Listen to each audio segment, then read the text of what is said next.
Hello everyone, so welcome back to our another lecture. तो आज आपके सामने है political and physics division of world की 100 एमसीक्यू सीरीज का पार्ट नंबर 3। आप सभी को बता दूं, हमने 2 पार्ट डिस्कस कर चुके हैं, मतलब कि 40 क्वेश्चन डिस्कस कर चुके हैं। आज हम 41 से प्रोसीड ऑन करेंगे। तो जिन्होंने अभी तक वो लेक्चर्स नहीं देखे, ऊपर आपको आई बटन में वो लेक्चर्स प्रोवाइडेड है, वो आप देख सकते हैं। और बात रही जो आपका फाइनेंस सब इंस्पेक्टर का एग्जाम है, that is going to be held from 20th of December, उसके ऑनवर्ड्स आपका एग्जाम है। मैंने आपको कल ये अपडेट दिया था। तो उस एग्जाम के लिए भी आपका जो क्वेश्चंस रहेंगे बहुत इंपॉर्टेंट जाने वाले। तो जो भी उसके लिए प्रिपेयर कर रहा है तो ये लेक्चर एंड तक जरूर देखेगा और कमेंट जरूर कीजिएगा कि आपका स्कोर कितना रहा। तो चलो बिना टाइम वेस्ट करते हुए आगे बढ़ते हैं। बात करते हैं question number 1, that is 41 today's for today. ठीक है, तो 41 बात करें तो क्वेश्चन बहुत ही प्यारा क्वेश्चन है। आप देख सकते हो, person moving from the child to Brazil along the coast then he has to pass through. अगर एक इंसान है वो चाइल्ड से ब्राजील जाना चाहता है, that is in South America. हमने पढ़ा था साउथ अमेरिका में child that is in chilli shape, हमने पढ़ा था। आपको दिखा भी देता हूं, टेंशन लो। हमने जाना है चाइल्ड से ब्राजील और लॉन्ग द कोस्ट जाना है, कोस्ट के जरिए जाना है। आप ऐसे टाप के जा सकते हैं, एक बार मैं दिखाता हूं। ठीक है, he has to pass through, उसको कौन किससे पास ऑन होना पड़ेगा। आप सभी को याद होगा बास straight, cook straight and Torres Strait. ये तो हमने ऑस्ट्रेलिया के कॉन्टिनेंट में पढ़ा था। Cook straight is between New Zealand के जो 2 आइलैंड है उनके बीच में लाई करता है, तो कुक स्ट्रेट तो हो नहीं सकता। टॉरेस स्ट्रेट ऑस्ट्रेलिया में आता है और बास स्ट्रेट भी ऑस्ट्रेलिया में आता है। तो ये 3 ऑप्शन तो इधर से ही कैंसिल हो जाते हैं। तो इसका आंसर क्या आता है? Magellan straight. लेकिन फिर भी आपकी फर्दर नॉलेज के लिए मैं आपको एक बारी मैप दिखा देता हूं। ये आप देख सकते हो हमारा साउथ अमेरिका का मैप। ठीक है, ये आपका चाइल्ड आ गया। चाइल्ड जब इधर होगा, इधर से घूम फिर के कह रहे हैं अलोंग द कोस्ट जाना है। आप ऐसे नहीं जा सकते, आपने अलोंग द कोस्ट जाना है। जब अलोंग द कोस्ट जाना है तो इधर आपका मैगेलन स्ट्रेट आ जाता है। तो इसका आंसर क्या आएगा? Magellan strait. अब अगले क्वेश्चन की बात करते हैं। Which African river crosses the equator 2 times. हमने कल वाले एक लेक्चर क्वेश्चन में ये डिस्कस किया था, that which river of Africa crosses the tropic of Capricorn twice. Capricorn के टाइम पे मैंने आपको बताया था लिम्पोपो है। ठीक है, लिम्पोपो है। और मैंने आपको बताया था इक्वेटर को पास ऑन करने वाला कॉन्गो है। ठीक है, लेकिन उधर आप देख सकते हैं कॉन्गो ऑप्शन ही नहीं है आपके पास। तो क्या आंसर रहेगा? लेकिन साथ में ही मैं आपको बता दूं, इक्वेटर जो कॉन्गो रिवर है उसका दूसरा नाम ही है जीरा रिवर। ठीक है, कॉन्गो की जगह आप जीरा भी कर सकते हो, दोनों एक ही बस नाम अलग अलग है, रिवर एक ही है। तो ये इक्वेटर को 2 टाइम्स कट करने वाली कौन सी है? Congo river and the another one is जीरा रिवर। तो जैसे कि आप सभी को होता है marriage season is going on, तो अब बाहर पटाखे बहुत फट रहे हैं। तो आप देख सकते हो question number 43, which one of the following can one comes across if one travel through the straight of Malacca. ठीक है, अगर स्ट्रेट ऑफ मलक्का से पास ऑन होना है तो कहां से आपको पास ऑन होना पड़ेगा, कहां से आपको ट्रेवल करना पड़ेगा। अब स्ट्रेट ऑफ मलक्का आपको याद बता दूं, वो that is between Indonesia, Malaysia and Singapore. Malaysia और सुमित्रा आइलैंड के बीच में लाया करता है। ठीक है, हमने पढ़ा हुआ है। तो इसका आंसर क्या आता है? That is Singapore. ठीक है, आगे बात करते हैं। Other than India and China, which of the following group of country border Myanmar. ठीक है, म्यांमार के साथ और कौन कौन सी कंट्री बॉर्डर बनाती है इंडिया और चाइना को छोड़ के? ठीक है, तो 44 का आंसर आता है, that is Thailand, Laos and Bangladesh. आपको एक बार मैं दिखा देता हूं, ये आप देख सकते हो। ठीक है, म्यांमार के साथ थाईलैंड आ गया, लाओस आ गया और बांग्लादेश। ये आपको मैं बता दूं, ये एग्जाम में एक बार ना आईएएस के एग्जाम में पूछा गया वो ये वाला क्वेश्चन, तो तभी मैं आपके लिए लेके आया हूं। हर तरह के क्वेश्चन आपको तो मिलेंगे, कुछ क्वेश्चन आपको इजी भी होंगे, कुछ मॉडरेट भी होंगे और कुछ डिफिकल्ट भी होंगे। तो थोड़ा सा आपको आइडिया मिल जाता है कि किस तरह के क्वेश्चन पूछे जाते हैं। तो आगे बात करते हैं question number 45, through which one of the following state does the tunnel connect the UK and France. तो यूके और फ्रांस को कनेक्ट करने वाला कौन सा स्ट्रेट है? तो इसका आंसर आता है C option, strait of Dover. ये भी आपको मैं बता चुका हूं। आगे बात करते हैं, through which one of the following group of countries does the equator pass. तो ये थोड़ा सा डिफिकल्ट लेवल का क्वेश्चन आया। ठीक है, बोल रहा है कौन से ग्रुप ऑफ कंट्री से इक्वेटर पास ऑन होता है। अब मैं आपको बता दूं, ऐसी 13 कंट्रीज हैं जिधर से इक्वेटर पास ऑन होता है। 13 कंट्रीज के आपने आधों से ज्यादा के नाम नहीं सुने होंगे, तो एक बार सुन लो। ठीक है, अगर नोट डाउन करना नोट डाउन भी कर सकते हो। एक है Ecuador,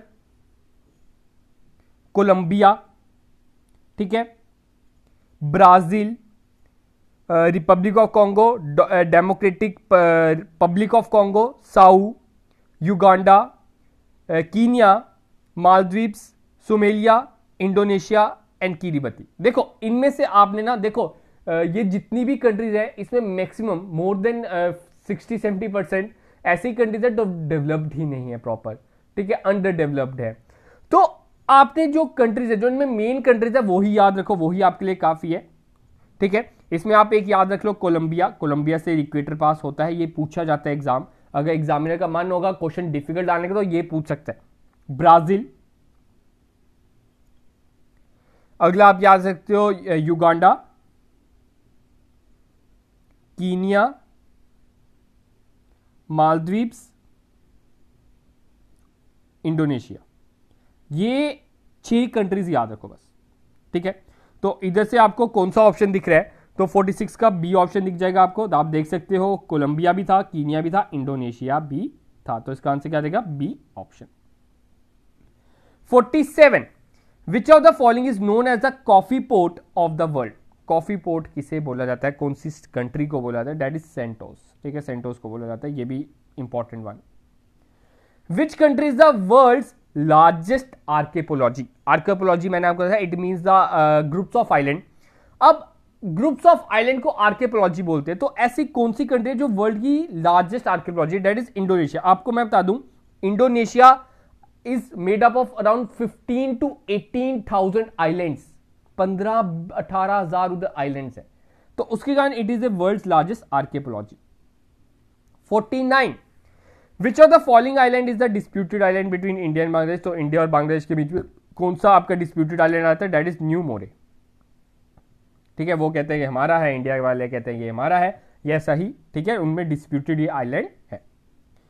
which of the following island group named as sandwich island, ठीक है, सैंडविच आइलैंड किसे बोला जाता है, ठीक है। आप देखो थोड़े से कुछ नेम्स होते हैं वो आपको पता होने चाहिए, वही मेन इंपॉर्टेंट वन ही आपके लिए लेके आ रहा हूं। तो सैंडविच आइलैंड आप इसको ऐसे आ सकते हो, तो सैंडविच भी थोड़ा सा फनी नेम है, हाँ जी सर, है ना, क्यों नहीं। तो सैंडविच एक फनी नेम है, तो हवाई, हवाई उस हिसाब से आ सकते हो, या उड़ाने वाली हवाई उससे भी आ सकते हो, तो इसका ए ऑप्शन आ जाएगा। हवाई आइलैंड का दूसरा नाम है sandwich island. Largest desert of the world, ठीक है, सबसे लार्जेस्ट डेजर्ट आपका अंटार्कटिका डेजर्ट आ जाता है, ठीक है, जो आपका अंटार्कटिका कॉन्टिनेंट में लाई करेगा, फिर उसके आर्टिक आ जाता है, ठीक है। इन दोनों को हम, these two are cold desert, ठीक है, ये दोनों क्या है, कोल्ड डेजर्ट है, तो ये दोनों कोल्ड डेजर्ट है और इनमें थोड़ी सी लाइफ भी पॉसिबिलिटी नहीं है। तो इसमें largest desert of the world is known as the Sahara desert, ठीक है, क्योंकि ये आपका हॉटेस्ट डेजर्ट, अगर कोल्डेस्ट डेजर्ट की बात करेंगे तो डेट इज अंटार्कटिक डेजर्ट, लेकिन अगर लार्जेस्ट हॉट डेजर्ट की बात करें तो डेट इज सहारा डेजर्ट, और इधर आपको ऑप्शन भी सहारा ही मिल रहा है, तो आप सहारा को ज्यादा प्रेफरेंस दोगे, ठीक है। बात करते हैं question number 52, which is the highest mountain in Africa. अगर अफ्रीका की बात करें तो उधर का हाइस्ट माउंटेन कौन है, ठीक है, तो उधर का हाइस्ट माउंटेन है that is D option, Kilimanjaro, that is in Tanzania, ठीक है, तंजानिया में है, मैंने आपको कराया हुआ प्रॉपर्ली। और अगर बात करें ये जो एल्ब्रस है, Elbrus is heist in the Europe, ये यूरोप में हाइस्ट है, ये भी आपसे पूछा जाता है, फर्दर नॉलेज आप साथ साथ रखते रहा करो।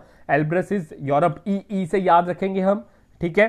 तो अफ्रीका का क्या आ गया, किलिमंजारो, ठीक है। अब देखो सहारा का एक और आपका क्वेश्चन मिल जाता है, इधर आपको बताता हूं डेट सहारा कौन से कॉन्टिनेंट में, ये आपको पता होना चाहिए, it is in Africa, yes sir ये अफ्रीका में है। और साथ में एक और चीज पूछी जाती है, सहारा का कितनी एरिया इन्होंने कवर किया हुआ, that is 3.5 million square metre, ठीक है। आगे बात करते हैं question number 53, which of the following mountain range formed on the Tethys ocean also called the Tethys, और द ये आप सभी को पता होगा, ठीक है, मैंने आपको प्रॉपर्ली इसके ऊपर हिमालयस के बारे में बताया था, उसकी स्टोरी बताई थी कि कैसे हिमालयस की फॉर्मेशन हुई थी, ठीक है। तो Himalayas are the fold mountain, आप सभी को होता है कैसे बने थे, हमारे दो प्लेट्स थी, यूरेशियन प्लेट और आपकी एक हमारी आ गई that is are that is are Gondwana land. जब ये दोनों टकराई तो बीच में तीत सी था, ठीक है, जब इनके बीच में तीत सी था, इनके बीच में जितना भी मलबा था ये ऊपर की ओर उठ गया, तो इसके कारण पहाड़ बन गए। जब ये पहाड़ बन गए इन्हें हमने नाम दे दिया Himalayas. Next 54, which are the following statement about the Himalayan mountain is not correct. अब बोलते हैं हिमालयन माउंटेन के बारे में ऐसी कौन सी स्टेटमेंट जो करेक्ट नहीं है, तो बता दूं 54 में पहले पढ़ते हैं option number A, the range lying to the immediate south to the Himadri is called the Shivalik. The Shivalik range are compose of unconsolidated sediments brought down by rivers. Yes sir, बिल्कुल सही है। आप सभी को बता दूं, पहले आपका आ जाता है हिमाद्री, ठीक है, हिमाद्री के बाद हिमाचल, हिमाचल के बाद शिवालिक्स। ये 3 रेंजेस हमने पढ़े हुए हैं। Yes sir. लेकिन फर्स्ट पॉइंट में बोलता है the range lying to the immediate south to the Himadri, Himadri के बिल्कुल नीचे शिवालिक्स है। ये तो बिल्कुल ही गलत है, तो इधर ए ऑप्शन ही हमारा टिक हो जाता है क्योंकि गलत है, हिमाद्री के नीचे हिमाचल है। ठीक है, आगे बात करते हैं क्वेश्चन नंबर 55 में बोलता है which of the following mountain are form due to the force generated by the endogenetic force for example when 2 plates collide head on and their edges crumbled. ठीक है, अब मैंने आपको बताया, ऊपर ही बताया फोल्ड माउंटेन्स। ठीक है, अब आपको प्रॉपर्ली इसकी डेफिनेशन आ गई इधर, तो इसे आप देख सकते हो, ये आपकी प्रॉपर्ली फोल्ड माउंटेन्स के ऊपर ना डेफिनेशन है। ठीक है, तो 55 का ऑप्शन नंबर ए है, लेकिन साथ में नॉलेज लेके जाइए इधर से। अगर मेरा मकसद यही है कि आप तक प्रॉपर्ली नॉलेज पहुंचे, आपको कंसेप्ट क्लियर होगा। हमारा आपको पता है मोटो टैगलाइन यही है, कंसेप्ट पाओ मार्क्स लो। ठीक है, आपने अगर कंसेप्ट पाया, आपके मार्क्स अपने आप आएंगे, आपको कहीं भागने की जरूरत नहीं पड़ेगी। तो क्या होता है, एक होता है फोल्ड माउंटेन, एक होता है ब्लॉक माउंटेन, एक होता है वॉल्केनिक माउंटेन। फोल्ड माउंटेन क्या होता है, जब नीचे वाला मलबा आप कह सकते हो वो ऊपर की ओर आ जाता है। जब एक प्लेट ये है, एक प्लेट ये है, जब ये दोनों प्लेट टकराएंगी, ठीक है, जब ये दोनों प्लेट टकराएंगी, इससे क्या होगा, थोड़ा सा उबरापन आ जाएगा।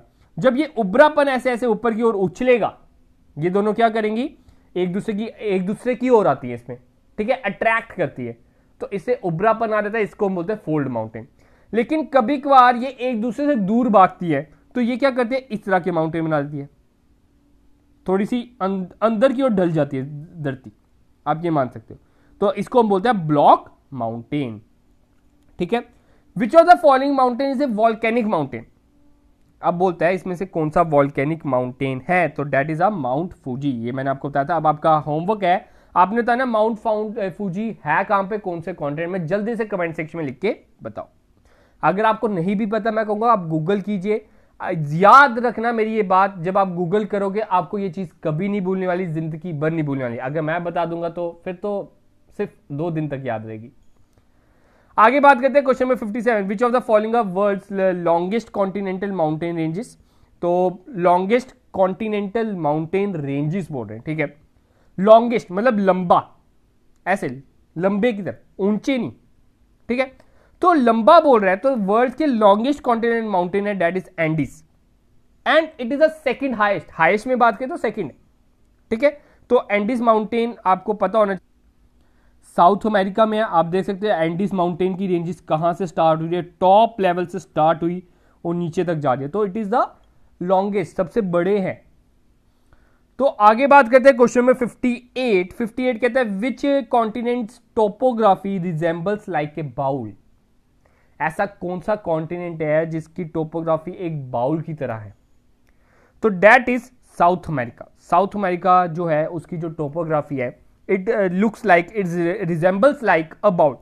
अब वो बाउल की तरह क्यों लगती है, बिकॉज अगर हम बात करें, ये आपका साउथ अमेरिका है, तो साउथ अमेरिका की ना चारों तरफ ना बॉर्डर्स पे माउंटेन्स है। आपको एक बार मैं दिखा देता हूं, ये देख सकते हो, इसकी हर बाउंड्री में आपको ना माउंटेन्स दिख रहे हैं, ये माउंटेन आगे, ये माउंटेन आगे। ठीक है, तो बीच में धरती से डुली हुई है, आप कैसे मान सकते हो, बाउल की तरह है। ठीक है, तो ये चीज इसके कारण इसको माना जाता है that the topography of South America is just like a bowl shape. Next question की बात करते हैं, which is the largest island in the world. World का लार्जेस्ट आइलैंड कौन सा है, दैट इज ग्रीनलैंड। अब बच्चों के मन में होता है सर ऑस्ट्रेलिया। ऑस्ट्रेलिया को देखो हम आइलैंड कंसीडर नहीं करते, क्योंकि आइलैंड की कुछ डेफिनेशन है, वो एक कंट्री हम मानते हैं, उसे एक कॉन्टिनेंट मानते हैं, लेकिन आइलैंड भी मान लेते हैं। अगर इधर ऑस्ट्रेलिया ऑप्शन होता तो हम तब ऑस्ट्रेलिया को थोड़ी प्रेफर कर सकते हैं। ठीक है, तो इसका आंसर क्या आएगा, Greenland. 60th question, Australia is the only continent, वही है कि करेक्ट द ऑप्शन है, Australia is the only continent that is also a country. बिल्कुल सही सर, वो ऐसा कॉन्टिनेंट भी और एक कंट्री भी है। It lies between Indian and Pacific ocean. अगर ये आपका है ना, क्या नाम है, दैट इज ऑस्ट्रेलिया, तो इधर आपका इंडियन ओशन है, इधर आपका पैसिफिक ओशन है, तो उसके बीच में लाई करता है। To the south east of the main land lies in the mountainous island of Tasmania. हाँ जी सर, इधर तस्मेनिया आइलैंड है, ये मैंने आपको बताया था। ठीक है, तो इसके बीच में आपका डेट इज टॉरिस, टॉरिस नहीं बास स्ट्रेट, ठीक है, इधर बास स्ट्रेट भी लाइक करता है। तो ये तीनों की तीनों स्टेटमेंट सही हैं, तो तीनों की तीनों स्टेटमेंट सही है, तो इसका आंसर क्या रहेगा, all of the above are the correct one, तो C option is the right one. तो इधर आपके 60 क्वेश्चन कंप्लीट होते हैं, आज के 20 क्वेश्चन कंप्लीट होते हैं। तो कल मिलते हैं अपने नेक्स्ट 20 के लिए। अगर आपको ये लेक्चर अच्छा लगा है तो आपका कुछ बिगड़ नहीं रहा, प्लीज इसको लाइक जरूर करके जाइएगा। इससे क्या होता है, हमें मोटिवेशन मिलती है आप तक और बेस्ट टू बेस्ट कंटेंट पहुंचाने में। आज के कुछ क्वेश्चन थोड़े से डिफिकल्ट वन भी थे, लेकिन जिंदगी सीख है, जिंदगी आपको रोज कुछ ना कुछ सिखाएगी और सीखते रहिए, चाहे आपकी जॉब भी लगेगी तब भी आपने सीखते रहना, ये बात मेरी याद रखना, ठीक है। तो ये चीज आपके आते हैं, आज के हम इधर ही लेक्चर खत्म करते हैं। शेयर जरूर कीजिएगा अपने दोस्तों के साथ, आगे से वीडियो को जरूर पहुंचाएगा ताकि सभी लोग इसका फायदा उठा सके। तो आज के इतना ही रखते हैं, तो मिलते हैं कल अपने नए लेक्चर के साथ।